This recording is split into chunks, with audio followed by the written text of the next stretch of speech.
Hello friends and my student, biopharmaceutics and pharmacokinetic BP 604T के updated video series में इस video में हम लोग यूनिट 3 में वन कंपार्टमेंट ओपन मॉडल के बारे में बात करेंगे। इस वीडियो में हम लोग वन कंपार्टमेंट ओपन मॉडल के इंट्रोडक्शन के बारे में बात करेंगे और one compartment open model intravenous bolus administration के बारे में डिटेल में बात करेंगे। मेरा नाम है डॉक्टर महंताब सिंह। तो चलिए शुरू करते हैं। तो अगर हम लोग वन कंपार्टमेंट ओपन मॉडल के बारे में बात करते हैं तो इसके पहले के वीडियो में हम लोगों ने फार्माकोकाइनेटिक एनालिसिस की जो 3 अप्रोचेज हैं उनके बारे में बात किया। उसमें जो पहली हमारी अप्रोच थी वो कंपार्टमेंट मॉडलिंग कहलाता है और उसकी जो सबसे सिंपलेस्ट फॉर्म हमारी है, सिंपलेस्ट मॉडल है, उसको हम लोग वन कंपार्टमेंट ओपन मॉडल के नाम से इंडिकेट करते हैं। तो अगर हम लोग सिंपली देखें कि आखिर इसको हम लोग वन कंपार्टमेंट क्यों बोलते हैं, तो यहाँ पे हम लोग ये मानते हैं कि जो हमारी बॉडी है वो यहाँ पे एक सिंगल और काइनेटिकली होमोजीनियस जो यूनिट है उसके रूप में इसको हम लोग मानते हैं और हमारे ड्रग के मूवमेंट में, बॉडी में मूवमेंट में कोई भी बैरियर बॉडी में नहीं है, इसको हम लोग यहाँ पे मानते हैं। इसीलिए इसको हम लोग वन कंपार्टमेंट जो मॉडल है उसके नाम से इंडिकेट करते हैं। तो हम लोग आसान तरीके से कह सकते हैं कि अगर आप किसी घर में इंटर होते हैं और वहाँ पे जितने भी दरवाजे हैं वो खुले हुए हैं, तो उस कंडीशन में आप वहाँ पे किसी भी कमरे में जा सकते हैं आसानी से, वहाँ से बाहर आ सकते हैं, दूसरे कमरे में जा सकते हैं, बाहर आ सकते हैं, और भी जो कमरे हैं उनके अंदर जा सकते हैं और बाहर आ सकते हैं। तो इस कंडीशन में वहाँ पे आपके मूवमेंट के लिए कोई भी बैरियर नहीं है और आप वहाँ पे एक जो आपका होमोजीनियस स्पीड है, एक आपकी जो वास्तविक स्पीड है उस स्पीड में हर कमरे में वहाँ पे जा सकते हैं। तो इस तरीके से वो आपका जो टोटल घर है वो एक सिंगल यूनिट की तरह आप वहाँ पे अज्यूम कर सकते हैं। इसी तरीके से जो हमारा है वन कंपार्टमेंट मॉडल है उसमें हमारी बॉडी, ड्रग के लिए बॉडी में कोई भी बैरियर नहीं होता है। वहाँ पे हम लोग बॉडी को एक सिंगल यूनिट की तरह अज्यूम करते हैं और वहाँ पे जो हमारा मॉडल है ये बेसिकली काइनेटिकली होमोजीनियस होता है। एक समान रूप से हमारे ड्रग का मूवमेंट अपने थ्रू आउट द बॉडी होते हुए देखने को मिलता है। तो इस तरीके के मॉडल को हम लोग वन कंपार्टमेंट मॉडल के नाम से इंडिकेट करते हैं। लाइक अगर हम ये बात करें कि हमारी कौन कौन सी ड्रग हैं जो कि इस जो मॉडल है उसके ऊपर फिट होंगी, तो बेसिकली हमारी वो ड्रग जिनका मॉलिक्यूलर वेट काफ़ी कम होगा, वो आयनाइज अगर नहीं हो रही हैं और वो हाईली लिपोफिलिक हैं, तो वो बेसिकली जो वन कंपार्टमेंट हमारा ओपन मॉडल है उसके लिए प्रॉपरली फिट होती हैं, क्योंकि उनके मूवमेंट के लिए वो हमारा जो बॉडी है उसके अलग अलग मेम्ब्रेन्स को आसानी से क्रॉस कर जाती हैं, तो उनके लिए बॉडी के में मूवमेंट के लिए कोई भी बैरियर नहीं होता है। तो ऐसी हमारी ड्रग को हम लोग जो हमारा है वन कंपार्टमेंट ओपन मॉडल उसके थ्रू स्टडी यहाँ पे कर सकते हैं। अब अगर हम लोग यहाँ पे बात करें तो ये बेसिकली हमारा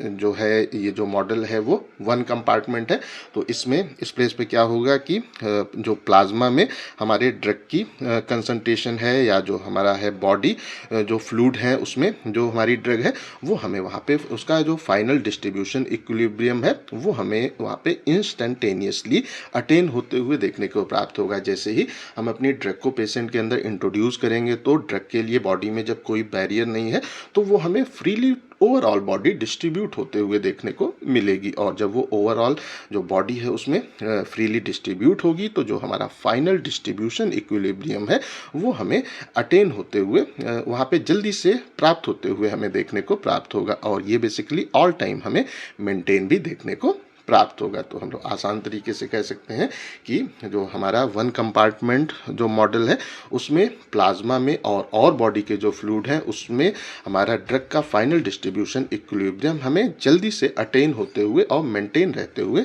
देखने को प्राप्त होता है। अब आइए अगर हम लोग देखें तो अभी तक हम लोगों ने ये देखा कि जो ये मॉडल है इसको हम लोग वन कंपार्टमेंट जो मॉडल है क्यों बोलते हैं। अब हम लोग देख लेते हैं कि आखिर इसको हम लोग वन कंपार्टमेंट ओपन मॉडल क्यों बोलते हैं। तो अगर हम लोग जो ओपन जो टर्म है उसको यहाँ पे लें तो बेसिकली जो ये मॉडल है उसमें ड्रग का जो इनपुट है और आउटपुट है वो यूनी डायरेक्शनल होता है, एक डायरेक्शन में होता है, और इस प्लेस पे जो ड्रग है वो हमारे बॉडी से हमें इलिमिनेट होते हुए भी देखने को प्राप्त होती है। इसीलिए हम लोग इसको जो हमारा है वन कंपार्टमेंट ओपन मॉडल के नाम से इंडिकेट करते हैं। तो आसान तरीके से कहें तो अगर हम ये बात करें कि आपने जो आपका है घर उसमें जब एंट्री की, जब इनपुट हुआ तो फिर आप उस घर में अंदर गए, हर कमरा ओपन था, आप हर कमरे में गए, वहाँ पे ये देखा कोई है कि नहीं है, और हर कमरे में घूमने के बाद में फिर आप जो एंट्री का गेट है वहीं से वापस भी हो गए। तो यहाँ पे जो आपका मूवमेंट है वो बेसिकली एक डायरेक्शन में है, तो इनपुट इनपुट और आउटपुट इसमें एक डायरेक्शन में होता है और ड्रग हमारे बॉडी से एलिमिनेट भी होते हुए इसमें देखने को मिलती है, इसीलिए इसको हम लोग ओपन मॉडल के नाम से भी इंडिकेट करते हैं। अब आइए इसका क्या डायग्रामेटिक रिप्रेजेंटेशन है उसको देख लें। तो बेसिकली इसमें हम लोग जो बॉडी है उसको एक सिंगल कंपार्टमेंट के रूप में अज्यूम करते हैं, इसीलिए इसको हम लोग वन कंपार्टमेंट जो मॉडल है बोलते हैं। तो इसमें हमारा ब्लड और जो बॉडी के और टिश्यूज हैं उसको एक सिंगल कंपार्टमेंट के रूप में अज्यूम कर रहे हैं, जहाँ पे हमने जो ड्रग है उसको एडमिनिस्टर किया, वहाँ से ड्रग मूव होकर जब हमारे ब्लड में और बॉडी के और टिश्यू में पहुँचेगी तो इसको हम लोग जो एब्जॉर्प्शन की प्रोसेस है उसके नाम से इंडिकेट करेंगे। और यहाँ पे जो एब्जॉर्प्शन का रेट कांस्टेंट है उसको हम लोग के से बेसिकली रिप्रेजेंट करते हैं और ये प्रोसेस हमारी इनपुट की प्रोसेस कहलाती है। उसके बाद में जो हमारी ड्रग है वो हमारे ब्लड और जो बॉडी के टिश्यूज हैं उससे हमें इलिमिनेट भी इसी कंपार्टमेंट से होते हुए देखने को प्राप्त होती है। और इसका जो हमारा ये जब बॉडी से बाहर निकलती है तो इसको हम लोग इलिमिनेशन के नाम से इंडिकेट करते हैं और इसका जो रेट कांस्टेंट है उसको हम लोग के से यहाँ पे रिप्रेजेंट करते हैं। और जब ड्रग का इलिमिनेशन होता है तो वो बेसिकली अगर हमारी ड्रग एक फॉर्म से दूसरे फॉर्म में कन्वर्ट हो रही है, उसका बायो ट्रांसफॉर्मेशन या मेटाबॉलिज्म हो रहा है, तो वो भी हमारा इलिमिनेशन के अंतर्गत ही आता है, क्योंकि जब वो दूसरे फॉर्म में कन्वर्ट हो जाएगी तो फिर हमारे ड्रग का एक्शन हमें देखने को प्राप्त नहीं होगा और हमारी वो ड्रग जो कि हमारे बॉडी से एक्सक्रीट हो जा रही है, बाहर निकल जा रही है, उसको भी हम लोग जो इलिमिनेशन है उसी में यहाँ पे इंक्लूड करते हैं। तो ये बेसिकली हमारे वन कंपार्टमेंट ओपन मॉडल का डायग्रामेटिक रिप्रेजेंटेशन है, इसको अच्छे से याद कर लीजिएगा। अब आइए अगर हम लोग यहाँ पे देखें तो बेसिकली जो हमारा वन कंपार्टमेंट ओपन जो मॉडल है उसको हम लोग यहाँ पे किस तरीके से डिस्क्राइब करते हैं, तो हम लोग अपने ड्रग की एक सिंगल डोज को अपने कंपार्टमेंट में सिंपली एडमिनिस्टर करते हैं और फिर उसका जो अलग अलग टाइम है उस पर क्या प्लाज्मा लेवल है उसको सिंपली इसमें डिटरमाइन करते हैं और अपने वन कंपार्टमेंट जो ओपन मॉडल है उसको प्रिपेयर करते हैं। तो हम लोग आसान तरीके से कह सकते हैं कि इसमें ड्रग की एक सिंगल डोज को हम लोग अपने कंपार्टमेंट में एडमिनिस्टर करते हैं और अलग अलग टाइम पे उसकी प्लाज्मा में क्या कंसंट्रेशन है उसको सिंपली हम लोग डिटरमाइन करते हैं। तो इस तरीके से ये हमारा यहाँ पे जो स्टडी का प्रोसेस है वो यहाँ पे हो गया। अब अगर हम लोग जो वन कंपार्टमेंट ओपन मॉडल है उसके अलग अलग टाइप्स के बारे में बात करते हैं, तो basically one compartment open model को हम लोग 3 टाइप्स में डिवाइड करते हैं। पहला टाइप हमारा one compartment open model intravenous bolus जो एडमिनिस्ट्रेशन है वो कहलाता है। बोलस एडमिनिस्ट्रेशन क्या होता है कि अगर हम लोग जो ड्रग है उसको अपने इंजेक्शन में फिल करें और उसके बाद में पेशेंट के जो वेन है उसके अंदर इंट्रोड्यूस करके उसको हम लोग वहाँ पे जो रैपिडली अगर पेशेंट की वेन्स के अंदर इंट्रोड्यूस कर देते हैं तो उसको हम लोग इंट्रावेनस बोलस एडमिनिस्ट्रेशन के नाम से इंडिकेट करते हैं। तो जब भी आप किसी डॉक्टर के पास जाते हैं और वो आपको इंजेक्शन लगाता है आईवी का इंजेक्शन, तो वो क्या करता है एक जो इंजेक्शन है वो लेता है, उसके बाद में एम्प्यूल से वो एक रिक्वायर्ड अमाउंट ड्रग को बाहर निकालता है, 1 ml 2 ml 5 ml, और फिर आपकी जो वेन्स है उसके अंदर जो निडल है उसको इंट्रोड्यूस करता है और फिर वहाँ पे जो भी अमाउंट उसने डोज डिसाइड किया है उसको रैपिडली आपकी वेन्स में डाल देता है। और इस टाइप के एडमिनिस्ट्रेशन को हम लोग बोलस एडमिनिस्ट्रेशन के नाम से इंट्रावेनस बोलस एडमिनिस्ट्रेशन के नाम से इंडिकेट करते हैं। और इसको जब हम लोग वन कंपार्टमेंट ओपन मॉडल पे अप्लाई करते हैं तो वो हमारा one compartment open model intravenous bolus administration कहलाता है। दूसरा इसका टाइप है one compartment open model continuous intravenous infusion. तो कंटिन्यूअस इंट्रावेनस इन्फ्यूज़न क्या होता है कि जो हमारे इन्फ्यूजन्स होते हैं ग्लूकोज वगैरह की बॉटल तो आप लोगों ने देखा होगा, तो उसमें जो भी हमारा उसका जो पाइप है उसके थ्रू उसके एंड पे एक जो निडल है वो रहती है, वो हम लोग अपने जो पेशेंट है उसकी वेन्स में इंट्रोड्यूस कर देते हैं और एक जो फिक्स रेट है उससे जो ग्लूकोज है वो हमारा या जो इन्फ्यूज़न है वो हमारे पेशेंट के अंदर कॉन्टिन्यूसली इंट्रोड्यूस करते हैं। तो इस टाइप का एडमिनिस्ट्रेशन कॉन्टिन्यूअस इंट्रावेनस इन्फ्यूज़न कहलाता है। और इसको हम लोग जब वन कंपार्टमेंट ओपन मॉडल पे अप्लाई करते हैं तो ये basically one compartment open model continuous intravenous infusion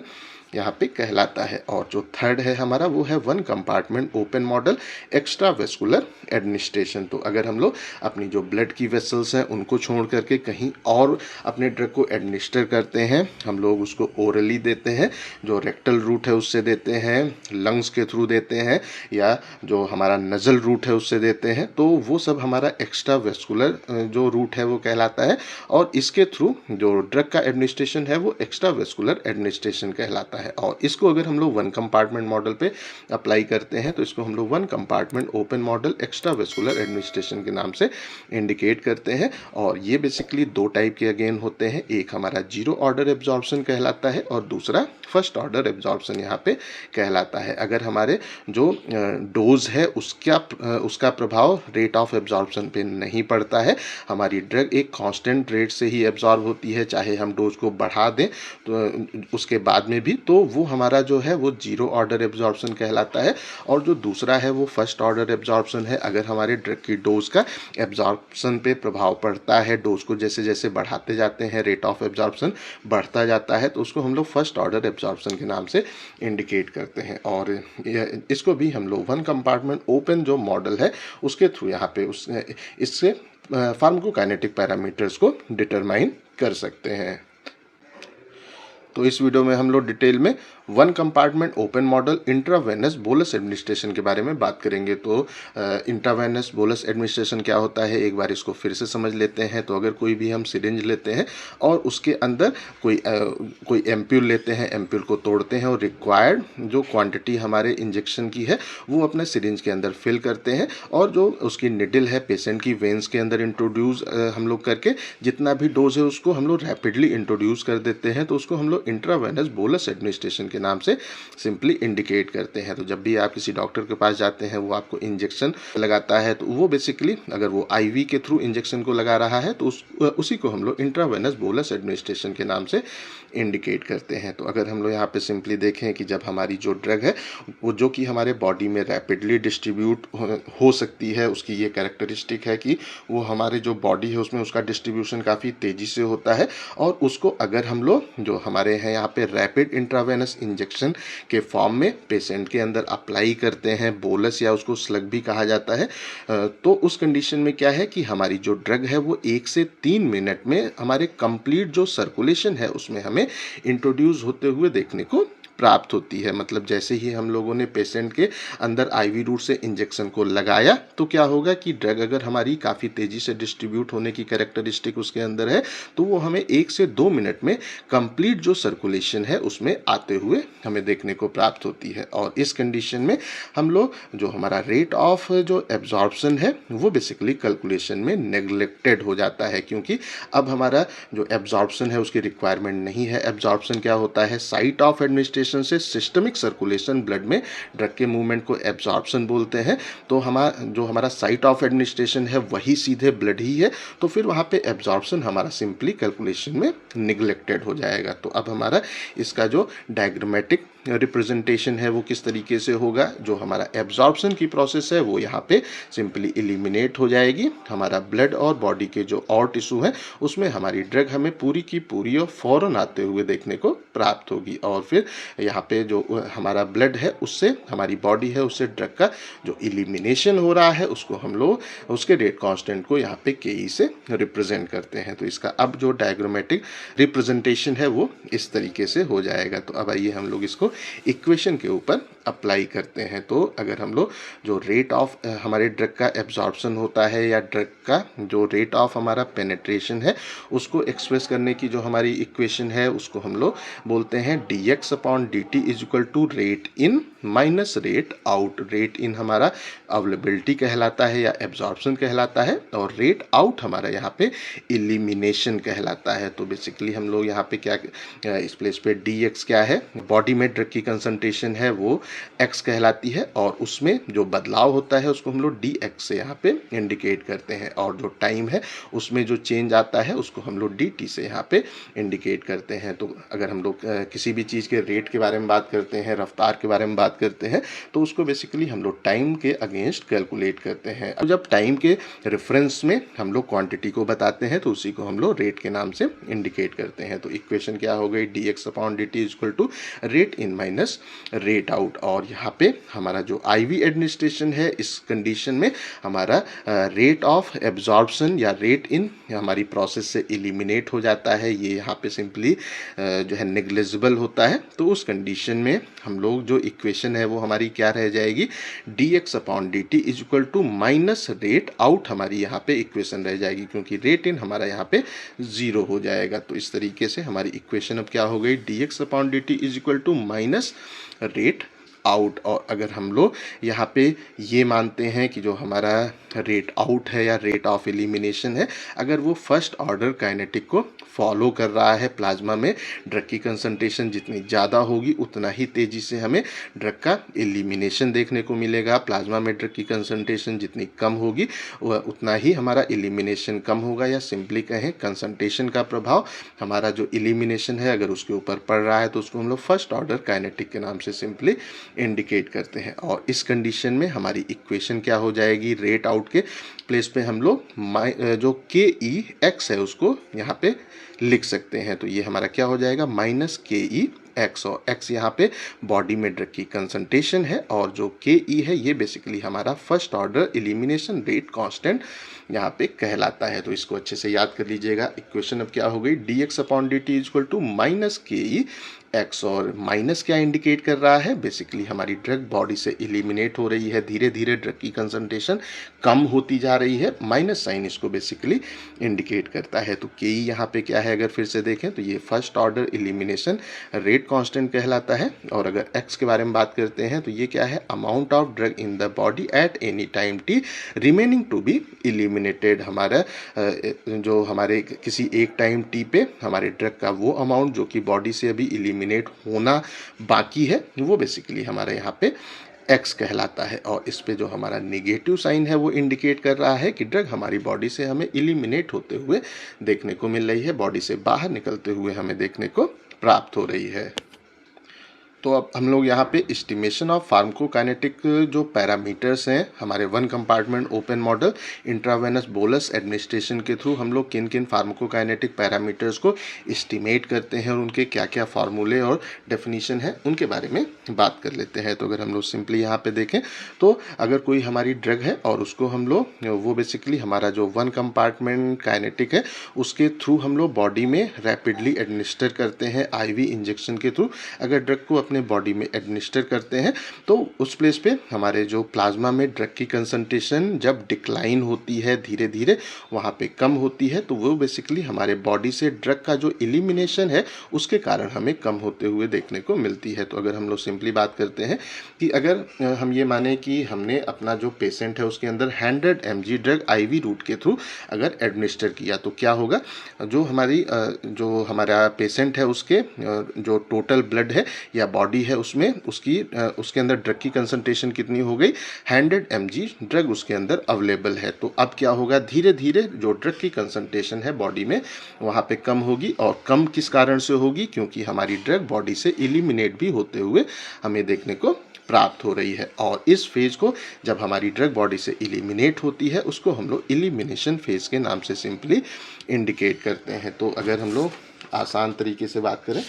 इसके पहले हम लोगों ने प्लाज्मा ड्रग कंसंट्रेशन जो टाइम प्रोफाइल है उसके बारे में बात किया था। वहाँ पे हम लोगों ने देखा था कि प्लाज्मा ड्रग कंसंट्रेशन और टाइम के अगेंस्ट जब अपना ग्राफ हम लोग प्लॉट करते हैं तो वहाँ पे हमें इस तरीके का ग्राफ बनते हुए देखने को प्राप्त होता है। और इसमें ये जो हमारी फेज़ है ये वो जब हमारे प्लाज्मा में ड्रग की कंसंट्रेशन इंक्रीज़ होती है इसको हम लोग एब्जॉर्प्शन फेज़ के नाम से इंडिकेट करते हैं। ये हमारा जो होता है एब्जॉर्प्शन का फेज़ वो यहाँ पे कहलाता है। उसके बाद में ये जो हमारा ग्राफ है ये बेसिकली हमारे बॉडी से ड्रग के एलिमिनेशन की फेज़ को इंडिकेट कर रहा है, क्योंकि इसमें हमारे जो प्लाज्मा में ड्रग की कंसंट्रेशन है वो रिड्यूस होते हुए देखने को मिल रही है। और ये रिड्यूस कब होगी, जब हमारी ड्रग हमारे बॉडी से एलिमिनेट होगी। तो ये हमारा जो होता है एलिमिनेशन फेज़ उसके नाम से इंडिकेट करते हैं। और अगर हम लोग जो हमारा आईवी एडमिनिस्ट्रेशन है उसके बारे में बात करते हैं तो आईवी में क्या है, जो एब्जॉर्प्शन का फेज़ है वो बेसिकली नहीं होता है। तो ड्रग हमें यहाँ पे इस तरीके से उसका जो हमारा है एलिमिनेशन फेज़ ही केवल देखने को प्राप्त होती है, हमारी ड्रग का एब्जॉर्प्शन फेज़ इसमें नहीं होता है। तो इस फेज़ को हम लोग जो एलिमिनेशन फेज़ है वो बोलते हैं। और यहाँ पे जो एलिमिनेशन जो फेज़ है उसको जब हम लोग यहाँ पे स्टडी करते हैं तो बेसिकली हम लोग कुछ हमारे जो पैरामीटर्स हैं उनको यहाँ पे डिटरमाइन करते हैं। लाइक हमारा जो एलिमिनेशन रेट कांस्टेंट कांस्टेंट है उसको डिटरमाइन करते हैं, एलिमिनेशन हाफ लाइफ क्या होती है उसको हम लोग जो है डिटरमाइन करते हैं, और क्लियरेंस को हम लोग बेसिकली यहाँ पे डिटरमाइन करते हैं एलिमिनेशन फेज के थ्रू। तो आइए एक एक करके इन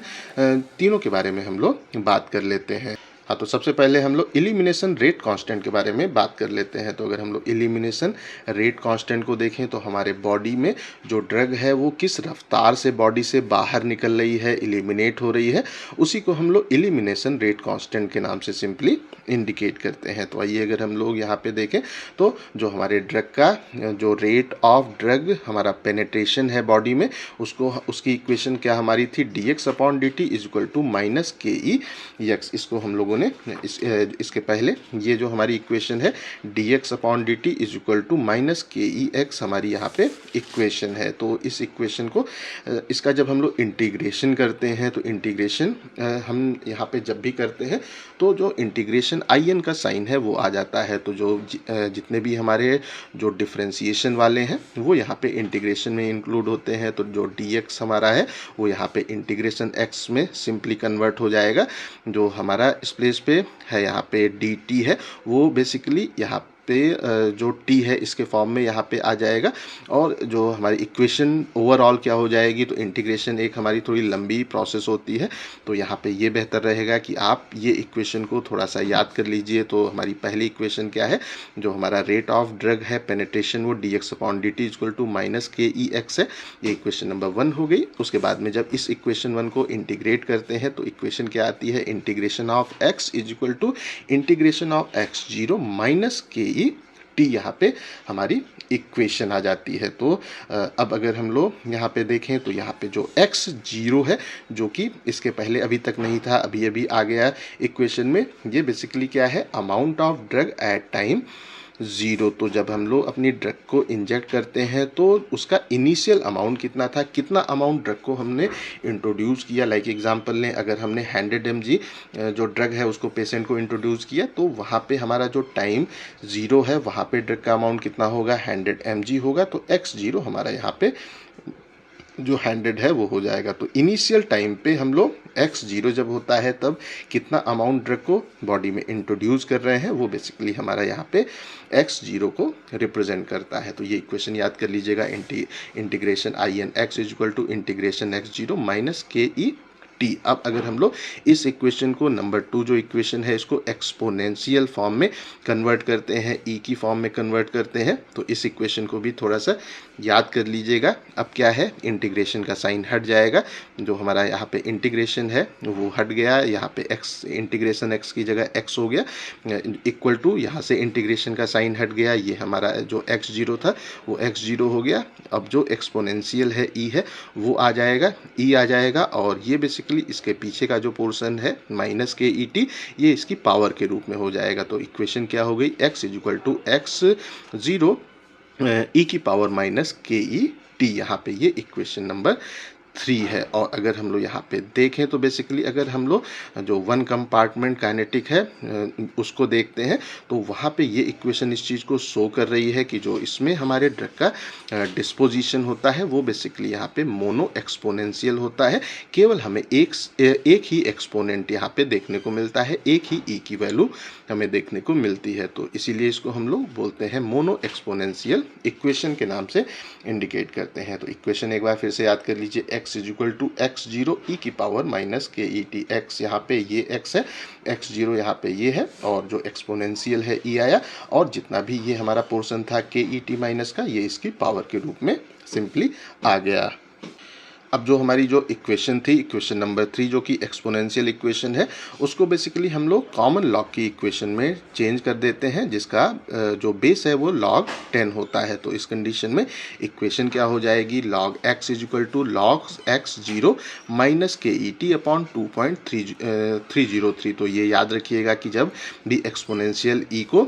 कॉमन लॉग में कन्वर्ट किया जाता है तो फिर वहाँ पे उसकी जो है पावर वो ऊपर आ जाती है, और उसको हम लोग 1/2/303 से सिंपली डिवाइड कर देते हैं। तो इक्वेशन क्या हो गई, log x is equal to log x0 minus KET upon 2.303। ये हमारी इक्वेशन नंबर 4 हो गई। अब अगर हम लोग इस इक्वेशन के बाद में बात करें तो अब यहाँ पे अगर हम लोग देखें कि हमारे जो बॉडी है उसमें ड्रग की क्या कंसंट्रेशन है उसको डिटरमाइन करना यहाँ पे काफ़ी डिफ़िकल्ट होता है। तो अगर हम लोग यहाँ पे बात करें कि अगर हमने 100 mg ड्रग को अपने आईवी के रूप में अगर जो एडमिनिस्टर किया है तो उस कंडीशन में हमारे ओवरऑल बॉडी में कितना ड्रग है उसको अगर हमें जो है डिटरमाइन करना होगा तो हमें बॉडी के जितने भी ऑर्गन्स हैं वहाँ से जो सैंपल है वो हमें निकालने की आवश्यकता होती है। तो इस तरीके से हम लोग जो ओवरऑल बॉडी है उसमें कितना ड्रग का अमाउंट है उसको डिटरमाइन करना काफ़ी यहाँ पे डिफ़िकल्ट है, लेकिन ये एक फैक्ट होता है, ये एक हमारा फैक्ट है कि जो हमारा ड्रग की कंसंट्रेशन प्लाज्मा में होती है जिसको हम लोग C से रिप्रेजेंट करते हैं और जो हमारा ओवरऑल बॉडी में ड्रग की कंसंट्रेशन होती है उसमें हमें एक कांस्टेंट जो रिलेशनशिप है वो देखने को प्राप्त होता है। हमारे प्लाज्मा में ड्रग की कंसंट्रेशन जितनी ज़्यादा होगी उतना ही ज़्यादा हमारे बॉडी में ड्रग की जो कंसंट्रेशन है वो होगी, और हमारा जो बॉडी है उसके अंदर प्लाज्मा है उसके अंदर ड्रग की कंसंट्रेशन जितना कम होगी उतना ही हमारे बॉडी में ड्रग की कंसंट्रेशन हमें कम देखने को मिलेगी। तो जो C और हमारा X है उसके बीच में हमें एक कांस्टेंट जो रिलेशनशिप है वो देखने को मिलता है, और उसको हम लोग ये हमारा है रिलेशनशिप इसको हम लोग X = VDC से इंडिकेट करते हैं। यहाँ पे X हमारे बॉडी में ड्रग की कंसंट्रेशन है, VD apparent volume of distribution कहलाता है जो कि एक हमारा प्रोपोर्शनलिटी कांस्टेंट होता है, और C हमारा प्लाज्मा में ड्रग की जो कंसंट्रेशन है उससे हम लोग यहाँ पे रिप्रेजेंट करते हैं। तो इस तरीके से अगर इस इक्वेशन को लें तो ये इक्वेशन हमें परमिट करती है, हमें अलाउ करती है कि हम लोग ये जो ऊपर की इक्वेशन है उसमें X की जगह C को प्लेस कर सकते हैं। हमारा जो बॉडी में ड्रग की कंसंट्रेशन है उसके प्लेस पे हम लोग प्लाज्मा में ड्रग की कंसंट्रेशन को सिंपली पुट कर सकते हैं, क्योंकि प्लाज्मा में ड्रग की कंसंट्रेशन बॉडी में ड्रग की कंसंट्रेशन के डायरेक्टली प्रोपोर्शनल होता है। अब आइए अगर हम लोग इस इक्वेशन में इसको डालते हैं तो अब अगर हम लोग ये जो हमारी इक्वेशन नंबर 4 है वहाँ पे जहाँ जहाँ पे भी X है वहाँ पे C को इंट्रोड्यूस हम लोग यहाँ पे कर देंगे तो इक्वेशन क्या हो जाएगी, log C = log C0 - KET/2.303। तो एक बार इस चीज़ को फिर से बात कर लेते हैं कि आखिर हम लोगों ने X की जगह C को हमने क्यों यूज़ किया। तो जो X क्या है वो क्या है, हमारी टोटल बॉडी में ड्रग की कंसंट्रेशन को हम लोग X से रिप्रेजेंट करते हैं। तो अगर मैं आपसे ये पूछूं कि आपके बॉडी में ड्रग की टोटल कंसंट्रेशन क्या है तो फिर आपको उस प्लेस पे आपके हर एक ऑर्गन में ड्रग की क्या कंसंट्रेशन है उसको यहाँ पे जब आप ऐड करेंगे तभी आप ये बता पाएंगे कि बॉडी में ड्रग की कंसंट्रेशन आखिर क्या है। और इसको अगर हमें बताना है तो बॉडी के हर एक पार्ट से सैंपल निकाल के उसकी जो एनालिसिस है वो करने की आवश्यकता होती है। लेकिन हम लोग प्लाज्मा में ड्रग की क्या कंसंट्रेशन है उसको आसानी से यहाँ पे बता सकते हैं। जब भी हम लोग प्लाज्मा से सैंपल लेते हैं, अपना ब्लड निकालते हैं, तो उसके अंदर ड्रग की क्या कंसंट्रेशन है उसको हम लोग आसानी से प्रिडिक्ट कर सकते हैं। और इन दोनों के बीच में एक कांस्टेंट जो हमारा रिलेशनशिप है वो होता है, इसीलिए हम लोग X के प्लेस पे C को यहाँ पे यूज़ करते हैं। तो इक्वेशन हमारी क्या हो जाएगी, log C = log C0 - KET/2.303। और ये जो हमारी इक्वेशन है ये एक स्ट्रेट लाइन की इक्वेशन होती है। और यहाँ पे जो हमारा C0 है वो क्या है, ये है plasma drug concentration immediately after IV injection. IV injection को देने के फ़ौरन बाद में हमारे प्लाज्मा में ड्रग की कंसंट्रेशन कितनी है उसको हम लोग C0 से यहाँ पे सिंपली इंडिकेट करते हैं। तो ये जो इक्वेशन है ये एक स्ट्रेट लाइन की जो इक्वेशन है वो यहाँ पे है, और इससे जो हमें ग्राफ प्लॉट होगा वो बेसिकली हमें एक स्ट्रेट लाइन का ग्राफ यहाँ पे बनते हुए देखने को मिलेगा। जो Y एक्सिस है उस पर हम लोग प्लाज्मा में ड्रग की कंसंट्रेशन को यूज़ करते हैं, और जो X एक्सिस है वहाँ पे टाइम को लेकर के जब हम लोग जो हमारा है सेमी लॉग ग्राफ उसको प्लॉट करेंगे तो हमें एक स्ट्रेट लाइन बनते हुए देखने को मिलेगी। और यहाँ पे जो हमारा स्टार्टिंग में जैसे ही हमने इंजेक्शन दिया वहाँ पे प्लाज्मा में ड्रग की कंसंट्रेशन हमारी log C0 है,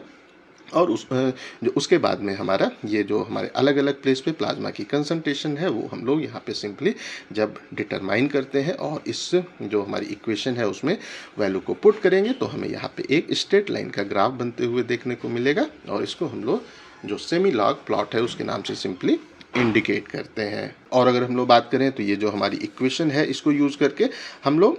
जो हमारा रेट ऑफ एलिमिनेशन होता है के ई की वैल्यू है उसको आसानी से कैलकुलेट कर सकते हैं, क्योंकि हम लोग अगर किसी एक टाइम पे प्लाज्मा से सैंपल निकालते हैं तो उसमें ड्रग की कंसंट्रेशन कितनी है उसको हम लोग यहाँ पे सी से यहाँ पे रिप्रेजेंट करते हैं। उसके बाद में हम लोगों ने स्टार्टिंग में कितनी डोज दी थी वो तो हमें पता ही है, और जो हमने किस इंटरवल पे किस टाइम पे सैंपल को निकाला वो भी हमें यहाँ पे इसका आइडिया है। तो हमें एक किसी टाइम पे सी की वैल्यू भी अगर पता है, जो C0 की वैल्यू भी अगर हमें यहाँ पे पता है, जो T की वैल्यू भी अगर हमें पता है, तो हम आसानी से KE की वैल्यू यहाँ पे कैलकुलेट कर सकते हैं। और इसी को हम लोग यहाँ पे जो हमारा एलिमिनेशन रेट कांस्टेंट है उससे इंडिकेट करते हैं। उसके बाद जो अगला पैरामीटर है जिसको हम लोग एस्टिमेट करते हैं वो है एलिमिनेशन हाफ लाइफ, या इसको हम लोग बायोलॉजिकल हाफ लाइफ के नाम से भी इंडिकेट करते हैं। तो हाफ लाइफ क्या होता है, आधा समय तो हमारी जो ड्रग है वो बॉडी में किस टाइम पे आधी हो जा रही है उसी को हम लोग हाफ लाइफ के नाम से सिंपली इंडिकेट करते हैं। तो इसकी डेफिनेशन क्या है, it is defined as the time taken for the amount of drug in the body as well as plasma जो कंसंट्रेशन टू डिक्लाइन बाई 1/2 और 50% ऑफ इट्स इनिशियल वॉल्यूम। तो हमारा वो टाइम जब हमारी जो ड्रग है उसकी बॉडी में कंसंट्रेशन या प्लाज्मा में जो कंसंट्रेशन है वो जो इनिशियल वॉल्यूम है उसका 1/2 हो जाए या उसका 50% रह जाए, उस टाइम को हम लोग बेसिकली एलिमिनेशन हाफ लाइफ के नाम से सिंपली इंडिकेट करते हैं। तो आई थिंक सो इसकी डेफिनेशन आप लोगों को अच्छे से क्लियर हो गई होगी। वो टाइम जब हमारी ड्रग की बॉडी में कंसंट्रेशन या प्लाज्मा में कंसंट्रेशन जो इनिशियल वॉल्यूम है उसका आधा रह जाए, 50% रह जाए, तो उसी को हम लोग उस टाइम को जो एलिमिनेशन हाफ लाइफ है उसके नाम से इंडिकेट करते हैं। और इसको हम लोग बेसिकली आवर्स में या मिनट में एक्सप्रेस करते हैं। इसका फार्मूला क्या है, तो फार्मूला अच्छे से याद कर लीजिएगा, T half is equal to 0.693 upon KE इसका फार्मूला होता है। तो यहाँ से भी आप इसको आसानी से कैलकुलेट कर सकते हैं, क्योंकि इसके पहले का जो फार्मूला था उसमें आपने KE तो कैलकुलेट कर रखा है, और हमारा 0.693 अपॉन जो KE है उसको जब कैलकुलेट कर लेंगे तो T हाफ यहाँ पे आप आसानी से कैलकुलेट कर सकते हैं। लेकिन अगर हम लोग यहाँ पे देखें तो जो ये हाफ लाइफ है, T हाफ है, वो बेसिकली एक हमारा सेकेंडरी पैरामीटर होता है और ये दो प्राइमरी पैरामीटर्स पे डिपेंड करता है। ये दो प्राइमरी जो पैरामीटर हैं कौन कौन से हैं, क्लियरेंस और अपरेंट वॉल्यूम ऑफ डिस्ट्रीब्यूशन। तो यहाँ पे बात करते हैं तो हमारा इस प्लेस पे जो फार्मूला होता है वो क्या होता है, clearance total body clearance is equal to apparent volume of distribution into elimination rate constant. तो अगर हम लोग यहाँ पे जो KE है उसको इस साइड पे रखेंगे और इसको यहाँ पे लेके आएंगे तो इक्वेशन हमारी क्या होगी, CLT is equal two upon VD, और इसको ये इक्वल टू KE हो जाएगा, या इसको हम लोग लिख सकते हैं जो हमारा KE है is equal to CLT upon VD। यहाँ पे CLT हमारा टोटल बॉडी क्लियरेंस है और VD हमारा अपरेंट वॉल्यूम ऑफ जो डिस्ट्रीब्यूशन है वो यहाँ पे है। अब ये जो हमारा KE है इसके प्लेस पे हम लोग इसको जब प्लेस कर देते हैं तो हमारी इक्वेशन हो जाएगी यहाँ पे T half is equal to 0.693 VD upon CLT, और इसको यूज़ करके हम लोग जो हमारा जो एलिमिनेशन हाफ लाइफ है उसको आसानी से कैलकुलेट कर सकते हैं। अब अगर हम लोग अपरेंट वॉल्यूम ऑफ डिस्ट्रीब्यूशन के बारे में बात करते हैं, VD के बारे में बात करते हैं, तो इसका फॉर्मूला क्या है, VD is equal to amount of drug in the body upon the plasma drug concentration. Amount of the drug in the body क्या है, वो X है, और जो प्लाज्मा ड्रग कंसंट्रेशन है वो C है। तो इक्वेशन क्या हो जाएगी, VD is equal to X upon C हमारी यहाँ पे इक्वेशन हो जाएगी। और अगर हम लोग यहाँ पे बात करते हैं कि जो हमारे ड्रग का डिस्ट्रीब्यूशन है वो किस एक्सटेंड में हो रहा है, किस मात्रा में हो रहा है, उसको हम लोग यहाँ पे VD के थ्रू सिंपली मेज़र करते हैं और हम यहाँ पे जो इसको लीटर में एक्सप्रेस करते हैं। तो अपरेंट वॉल्यूम ऑफ डिस्ट्रीब्यूशन नाम से इंडिकेट हो रहा है कि हमारा कितना ड्रग डिस्ट्रीब्यूट हो रहा है, ब्लड के हाइपोथेटिकल वॉल्यूम में कितना ड्रग हमारा यहाँ पे डिस्ट्रीब्यूट हो रहा है, उसी को हम लोग अपरेंट वॉल्यूम ऑफ डिस्ट्रीब्यूशन में के रूप में इंडिकेट करते हैं। और इसका हमारा फार्मूला इस प्लेस पे क्या हो जाएगा, अगर हम लोग स्टार्टिंग में जो हमारा कंसंट्रेशन है उस पर इसको देखें तो जो VD है is equal to the concentration, the initial concentration of drug in the body upon the initial concentration of drug in plasma, इसको हम लोग X0 के नाम से इंडिकेट करते हैं, इसको हम लोग C0 से इंडिकेट करते हैं। तो जब भी हम लोग इंजेक्शन को अप्लाई करते हैं तो हमारे बॉडी में ड्रग की कंसंट्रेशन कितनी है वो यहाँ पे इससे हम लोग रिप्रेजेंट करते हैं, और हमारे प्लाज्मा में ड्रग की कंसंट्रेशन क्या है उसको हम लोग C0 से यहाँ पे सिंपली इंडिकेट करते हैं। और ये जो X0 है वो क्या है, IV जो बोलस डोज है वो हमारी है, और जो हमारी ड्रग थोड़ा बहुत डिस्ट्रीब्यूट हो गई उसके बाद में प्लाज्मा में ड्रग की कंसंट्रेशन कितनी है वो C0 है। तो इस इक्वेशन को भी हम लोग यहाँ पे यूज़ करते हैं। अब आइए अगर हम लोग जो हमारा तीसरा पैरामीटर है क्लियरेंस है उसके बारे में बात कर लेते हैं। तो क्लियरेंस एक काफ़ी हमारा इम्पॉर्टेंट पैरामीटर होता है और इसको हम लोग क्लिनिकल ड्रग एप्लीकेशन में यूज़ करते हैं। तो अगर हम लोग क्लियरेंस की डेफिनेशन के बारे में बात करते हैं, क्लियरेंस का मतलब तो आप लोग जानते ही होंगे, हमारा कोई भी सब्सटेंस किसी भी स्थान से अगर बाहर निकलता है, रिमूव होता है या उसको हम लोग बाहर निकालते हैं तो उसको हम लोग क्लियरेंस के नाम से सिंपली इंडिकेट करते हैं। तो इसकी डेफिनेशन क्या है, clearance is defined as the theoretical volume of the body fluid containing the drug from which the drug is completely removed in a given period of time. एक हमारा जो है गिवन पीरियड ऑफ जो time है उसमें हमारे जो body का फ्लूइड है जो कि थ्योरेटिकल वॉल्यूम है उसमें से कितना अमाउंट ड्रग हमारी कंप्लीटली रिमूव हो रही है उसी को हम लोग बेसिकली क्लियरेंस के नाम से इंडिकेट करते हैं। तो अगर हम लोग बात करते हैं तो जो हमारे बॉडी में कितना फ्लूइड है वो बेसिकली एक कांस्टेंट वैल्यू नहीं होती है, ये एक हमारा थ्योरेटिकल वॉल्यूम होता है, और इसमें हमारे जो ड्रग की नोन कंसंट्रेशन है वो एक पीरियड ऑफ टाइम में कितना बाहर निकल रही है, कंप्लीटली रिमूव हो रही है, उसी को हम लोग बेसिकली क्लियरेंस के नाम से यहाँ पे इंडिकेट करते हैं। तो और जो इसकी डेफिनेशन है उसको अच्छे से याद कर लीजिएगा, अक्सर एग्जाम में 2 नंबर में क्लियरेंस क्या होता है ये पूछा जाता है। तो ये मेरे ख्याल से किसी के यहाँ सीटी बज गई, चलिए कोई बात नहीं, उस पर हम लोग फोकस नहीं करते हैं। और ये जो क्लियरेंस है उसको हम लोग बेसिकली ml पर मिनट में या लीटर पर आवर में एक्सप्रेस करते हैं। और इसका फॉर्मूला क्या है, clearance CL is equal to rate of elimination upon the plasma drug concentration, ये हमारे क्लियरेंस का फार्मूला होता है। और रेट ऑफ एलिमिनेशन क्या है, ये बेसिकली इसके पहले भी हम लोगों ने देखा, dx/dt जो है वो रेट ऑफ एलिमिनेशन है, और प्लाज्मा में ड्रग की कंसंट्रेशन क्या है, दैट इज द C। और इस फार्मूले को हम लोग यूज़ करते हैं हमारा क्लियरेंस को कैलकुलेट करने के लिए। अब यहाँ पे एक टर्म और काफ़ी इंपॉर्टेंट है जो अक्सर एग्जाम में पूछा जाता है और आपको पता होना चाहिए, ये टोटल बॉडी क्लियरेंस कहलाता है। तो टोटल बॉडी क्लियरेंस को अगर हमें कैलकुलेट करना होता है तो हम हमारे बॉडी के हर वो ऑर्गन जहाँ से ड्रग हमें बाहर निकलते हुए देखने को मिल रही है उसका क्या क्लियरेंस है उसको कैलकुलेट करते हैं, और उन सबको जब जोड़ देते हैं तो उसी को हम लोग टोटल बॉडी क्लियरेंस के नाम से इंडिकेट करते हैं। तो जैसा कि आप लोगों को पता ही होगा, अधिकतर जो ड्रग है वो हमारी जो किडनी है वहाँ से एक्सक्रीट होती है, या जो हमारा लीवर है, हिपैटिक सिस्टम है, वहाँ से हमें वो बाहर निकलते हुए देखने को मिलती है। तो इसमें सबसे पहले अगर हम लोग रीनल क्लियरेंस के बारे में बात करते हैं तो यहाँ पे इसको हम लोग CLR से इंडिकेट करते हैं। R is represented for the renal. तो इसकी इक्वेशन क्या हो जाएगी, rate of elimination by the kidney upon the plasma drug concentration. तो यहाँ पे भी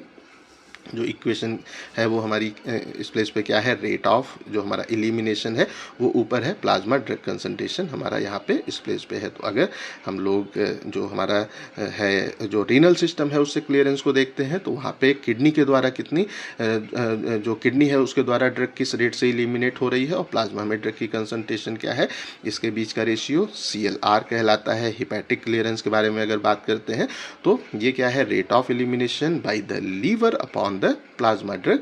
कंसंट्रेशन। और उसके बाद में जो हमारा अगला है वो अगर कोई और ऑर्गन भी हमारे ड्रग के जो एलिमिनेशन की प्रोसेस है उसमें इन्वॉल्व है, एलिमिनेशन को कर रहा है, तो उसको हम लोग बोलते हैं अदर ऑर्गन क्लियरेंस, या इसको हम लोग CL अदर के नाम से इंडिकेट करते हैं। इसका फार्मूला क्या हो जाएगा, rate of elimination by the other organs upon the plasma drug concentration. और ये जो हमारे सब हैं,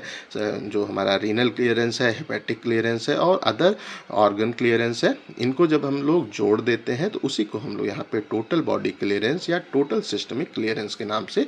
इंडिकेट करते हैं। और इसका फार्मूला हमारा क्या हो जाएगा, CLT total body clearance is equal to, ये हमारा है रीनल क्लियरेंस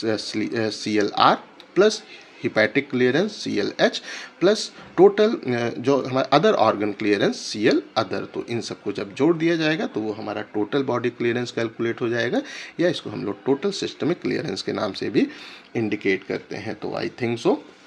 जो हमारा वन कंपार्टमेंट ओपन मॉडल जो इंट्रावेनस बोलस एडमिनिस्ट्रेशन है वो आप लोगों को अच्छे से समझ में आ गया होगा, और इसके थ्रू हम लोग अलग अलग फार्माकोकाइनेटिक पैरामीटर्स कौन कौन से कैलकुलेट करते हैं और किस तरीके से कैलकुलेट करते हैं वो आपको अच्छे से समझ में आ गया होगा। अगर अभी भी कहीं कोई कन्फ्यूज़न है तो कमेंट करके पूछ सकते हैं। इस टॉपिक का PDF आपको डिस्क्रिप्शन में मिल जाएगा। इस वीडियो को लाइक करें, अपने दोस्तों के साथ शेयर करें, और ऐसे ही वीडियोज़ को देखने के लिए हमारे चैनल को सब्सक्राइब करना बिल्कुल भी ना भूलें, और हमारे ऐप को भी इंस्टॉल करना बिल्कुल भी ना भूलें। Thank you.